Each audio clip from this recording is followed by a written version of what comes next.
Hello everyone. Welcome to New Era Pathshala Education.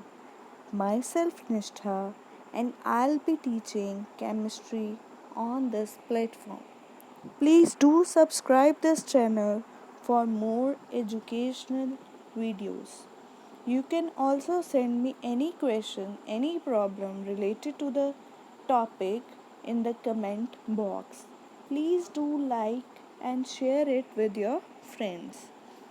So in the last lecture, we were discussing about the various acid base reactions. So now also we will start with another type of reaction of acid and base. So reaction of acid and base with each other. So this is the new topic. Next topic. Last हमने ये carbon dioxide वाली activity में cover किया था. तो अब ये जो नेक्स्ट प्रॉपर्टी है दैट इज़ एसिड और बेस को जब हम एक दूसरे से रिएक्ट कराते हैं फिर क्या होता है. So this reaction is called neutralisation reaction. Neutralisation जब एसिड और बेस दोनों एक जैसे होंगे, स्ट्रेंथ दोनों की एक जैसी होगी, तो जब वो एक दूसरे के साथ मिक्सअप होंगे वो एक दूसरे के इफ़ेक्ट को कैंसिल कर देंगे. तो न्यूट्रलाइजेशन इसलिए हम इसको बोलते हैं कि वो एक दूसरे को न्यूट्रल कर देते हैं. So acids and bases nullify the effect of each other. एक दूसरे के इफ़ेक्ट को नलीफाई करते हैं. The reaction between acid and a base to give salt and water is known as neutralization reaction. जब एसिड और बेस दोनों combine होते हैं तो क्या बनता है? Salt and water.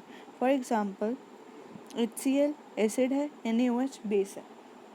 अब होगा क्या? एसिड ने H देना, बेस ने OH देना, और H और OH जब जुड़ते हैं तो क्या बनाते हैं?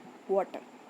और बचा क्या? Na इधर से और Cl इधर से, तो दोनों कंबाइन हो गए तो क्या बना दिया उन्होंने? NaCl, that is sodium chloride. तो एसिड और बेस जब भी कंबाइन करेंगे तो क्या बनेगा? Salt and water. सॉल्ट कौन सा बनेगा? दैट विल डिपेंड कि हमने कौन सा एसिड कौन सा बेस लिया.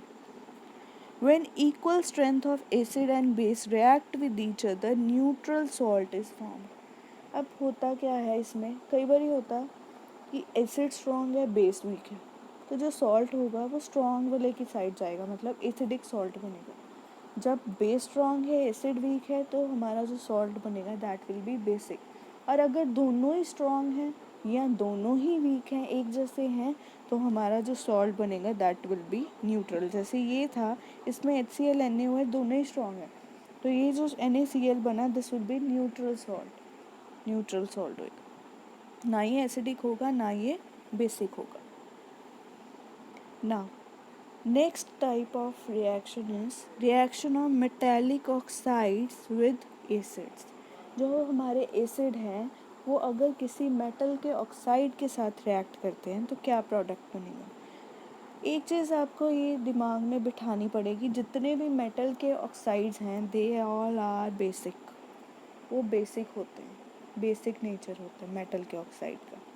तो ये जब एसिड से रिएक्ट करेंगे तो रिएक्शन तो वही होगी. किस टाइप की? Neutralisation.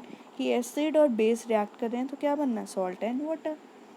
So metallic oxides are basic oxides, so they react with acid to form salt and water, similar to neutralisation reaction जैसे उसमें हो रहा था. अब हमने एग्जांपल ली कॉपर ऑक्साइड, ब्लैक कलर का है, react with HCl, this is acid.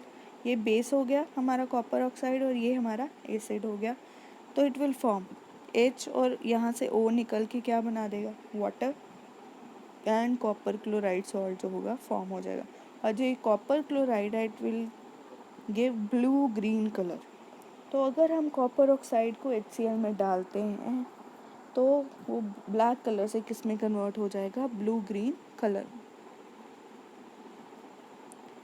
Next type of reaction is reaction of non-metallic oxides with bases. अब जो metallic oxides थे वो थे basic. Non-metallic oxides are acidic. So acid and react with base to form salt and water again. This is also a neutralization reaction. तो acidic means non-metal. Non-metal carbon ले लो, nitrogen ले लो, oxygen ले लो, sulfur, these all are non-metals. तो carbon dioxide ले लिया हमने, carbon की oxide non metallic, react with lime water. ये रिएक्शन हम ऑलरेडी कर चुके हैं. लाइम वाटर में जब कार्बन डाइऑक्साइड पास करेंगे it will turn milky due to the formation of calcium carbonate that is limestone. This is the salt here and water is formed along with it. So non-metallic oxides are acidic in nature. So these were the 5 reactions based on acids and bases. Now next is NCERT in-text question, page number 22. The first question is, why should curd and sour substances not to be kept in brass and copper vessels? जितने भी खट्टी चीज़ें हैं, curd जैसी, इमली जैसी, उनको हम कभी भी किसी मेटल के वेसल में, जैसे कॉपर है, ब्रास है, उसमें नहीं रखते. क्यों? अब हमने एक रिएक्शन की थी स्टार्टिंग ऑफ द चैप्टर में, zinc will react with acid, कि जिंक मेटल था, उसमें जब हमने HCl डाला, एसिड डाला, it will form zinc chloride and hydrogen gas, and hydrogen gas is very much poisonous gas.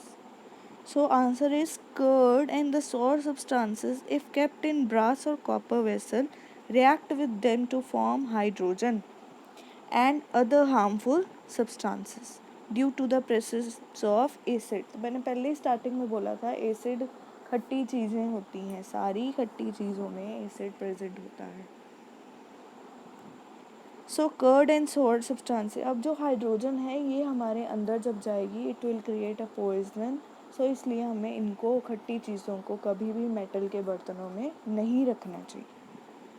कभी अचार वगैरह भी जब स्टोर करना होता है तो कोशिश होती है कांच के बर्तन में या प्लास्टिक में स्टोर करें, मिट्टी में स्टोर करें, ना कि किसी मेटल के बर्तन.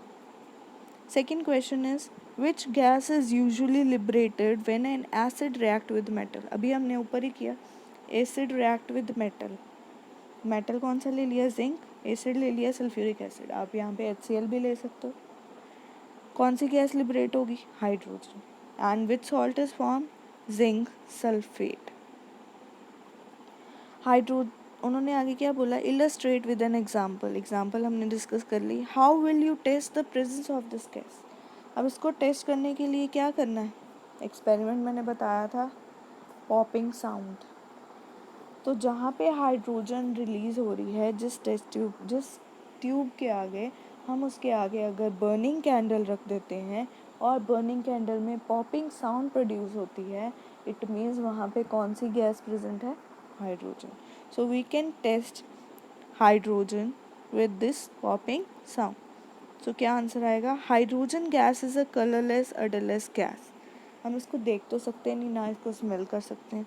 It burns explosively with pop sound when burning matchstick brought near it. Matchstick ला लो या कैंडल ले लो, दोनों केसेस में पॉपिंग साउंड प्रोड्यूस होगी.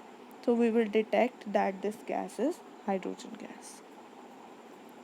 Now last question is, metal compound A react with dilute hydrochloric acid to produce effervescence.